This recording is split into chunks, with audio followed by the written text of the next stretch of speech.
শুটকি পছন্দ করে না এমন বাঙালি খুব কমই আছে, তার মধ্যে যদি হয় লতি শুটকি তাহলে তো মাশাআল্লাহ। তো আমি প্রথমে শুটকিগুলোকে ভেজে নিব শুধু কড়াইতে, তার মধ্যে পানি দিয়ে দেবো, কারণ গরম পানিটা হলে শুটকিটা ভালো পরিষ্কার হয়ে যাবে।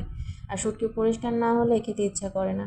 তো আমি এখানে লতিগুলোকে পরিষ্কার করে নিয়েছি, আর এক পাশে ওই পরিষ্কার করা শুটকি, মরিচ আর পেঁয়াজ কেটে নিয়েছিলাম। এখন কড়াইতে সাদা তেল দিব, তার মধ্যে মরিচ পেঁয়াজটা ভেজে নিব।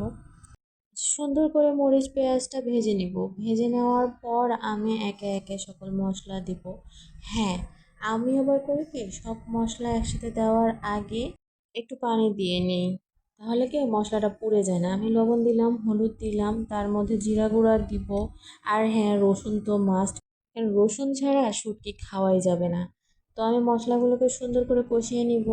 তো এখন আমি শুটকিগুলোকে দিয়ে দিব, আগে আমি শুটকিগুলোকে কষিয়ে নিব, তাহলে টেস্টটা ভালো আসবে। তো আমি আরেকটু পানি দিব, যাতে শুটকিগুলো খুব সুন্দর করে সিদ্ধ হয়। তো যাই হোক, শুটকিটাকে আমি সুন্দর করে কষিয়ে নিলাম, এরপর আমি লতিগুলোকে দিয়ে দিলাম। এখন আমি লতিগুলোকে কষতে দেব। দেখুন, তরকারির টেস্ট আসলে তরকারিটা কষানোর উপরে, ঠিক আছে? তো সুন্দর করে কষিয়ে নেবেন আপনি। তো দেখা যাক, পানিটা আমি শুকিয়ে গেলে সামান্য এক্সট্রা পানি দিব। সামান্য এক্সট্রা পানি দিয়ে আমি আবার ঢাকনা দিয়ে দিব। দিয়ে দেখবেন আস্তে আস্তেই লতিটা হতে থাকবে। তো ঢেকে দিলাম। আমার লতিটা দেখেন হয়ে গেছে। তো থ্যাংকস ফর ওয়াচিং।